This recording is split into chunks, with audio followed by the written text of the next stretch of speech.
Avez-vous déjà eu l'impression que la vie vous tirait dans un million de directions à la fois? Comme si chaque pas en avant était suivi de 2 pas en arrière. Les stoïciens connaissaient bien ce sentiment. Ils croyaient que tout arrive pour une raison, même si nous ne la comprenons pas sur le moment. Leur philosophie nous enseigne à vivre pleinement le présent, à tirer des leçons de nos difficultés et à ne jamais renoncer à nos objectifs. Voici l'histoire de Maya, une jeune femme qui rêvait d'escalader le mont Everest. Dès son plus jeune âge, elle a ressenti l'appel des montagnes, leur majestueux sommet l'attirant comme un aimant. Le voyage ne serait pas facile. Il mettrait ses limites à l'épreuve, la pousserait au bord du gouffre et la forcerait à affronter ses peurs les plus profondes. Mais Maya était déterminée. Elle savait qu'à chaque obstacle surmonté, elle en ressortirait plus forte, plus sage et plus proche de son but ultime. Qu'en pensez-vous?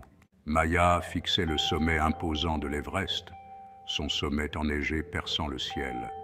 Il symbolisait tout ce qu'elle aspirait à atteindre, le courage, la résilience, la quête de l'extraordinaire. Mais le chemin à parcourir était intimidant.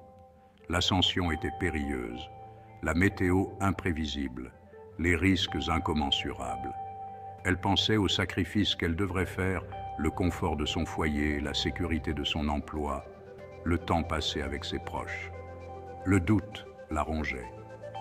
Était-elle assez forte, assez expérimentée? Pourrait-elle vraiment conquérir cette montagne?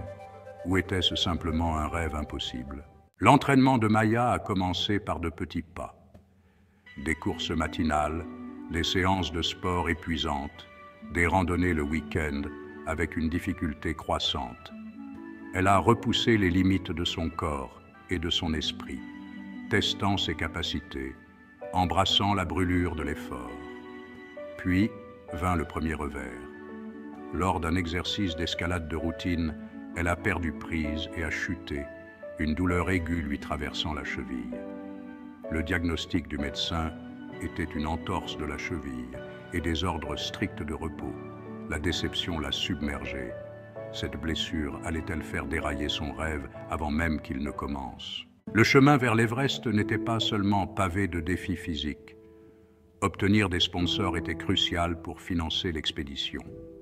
Maya a passé d'innombrables heures à rédiger des propositions, à envoyer des courriels, à passer des appels.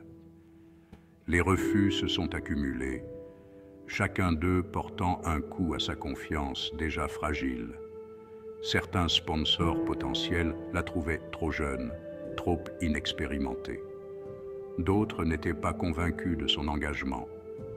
Le poids de leurs doutes était plus lourd que n'importe quel sac à dos qu'elle porterait sur la montagne. Son rêve était-il destiné à rester justement cela, un rêve? Section 5. Une lueur d'espoir. Au moment où l'esprit de Maya commençait à vaciller, une lueur d'espoir est apparue. Une petite entreprise d'équipement de plein air, impressionnée par sa ténacité et sa passion, a proposé de sponsoriser une partie de son expédition. Ce n'était pas grand-chose, mais c'était un début. Cette petite victoire a ravivé la détermination de Maya. C'était un signe, une validation qu'elle était sur la bonne voie. Elle s'est remise à l'entraînement avec ardeur, sa cheville guérie, son esprit au beau fixe. La montagne l'attendait. Avez-vous déjà été confronté à un échec qui vous a donné envie de tout abandonner? N'oubliez pas que chaque défi est une opportunité de croissance. Partagez votre histoire dans les commentaires. Inspirons-nous les uns les autres. Section 6. Le mentor inattendu. Le destin, semble-t-il, avait d'autres projets. Alors qu'elle s'entraînait dans un gymnase d'escalade locale, Maya a croisé le chemin d'un alpiniste chevronné, un homme qui avait conquis l'Everest à 2 reprises. Il a vu en elle la même flamme qui l'avait conduit au sommet du monde. Il est devenu son mentor, partageant sa sagesse, son expérience et surtout sa confiance inébranlable en ses capacités. Il lui a non seulement enseigné les techniques de l'alpinisme, mais aussi la force mentale nécessaire pour surmonter la peur et le doute. Section 7. Apprendre à aimer l'effort. Le voyage vers le sommet a été exténuant. Les jours se sont transformés en semaines, les semaines en mois. Maya a lutté contre le mal de l'altitude, les conditions climatiques extrêmes et l'épuisement total de pousser son corps au-delà de ses limites. Il y a eu des moments où elle a voulu abandonner, faire demi-tour et redescendre vers la sécurité des basses altitudes. Mais elle se souvenait alors des paroles de son mentor. La montagne se moque de ta douleur ou de tes doutes. Elle existe, tout simplement. C'est à toi de trouver la force de la gravir. Section 8. Le doux goût du succès. Enfin, après ce qui lui a semblé être une éternité, Maya se tenait triomphante au sommet du mont Everest. Le monde s'étendait sous ses pieds. Un panorama à couper le souffle de pics enneigés et de nuages cotonneux. Des larmes coulaient sur son visage, un mélange de soulagement, de joie et d'une immense gratitude. Elle l'avait fait. Elle avait conquis la montagne, mais surtout, elle avait vaincu ses propres doutes. Le voyage l'avait transformée, forgeant en elle une force de caractère qui la suivrait longtemps après qu'elle ne soit redescendue au camp de base. Section 9. Leçon de la montagne.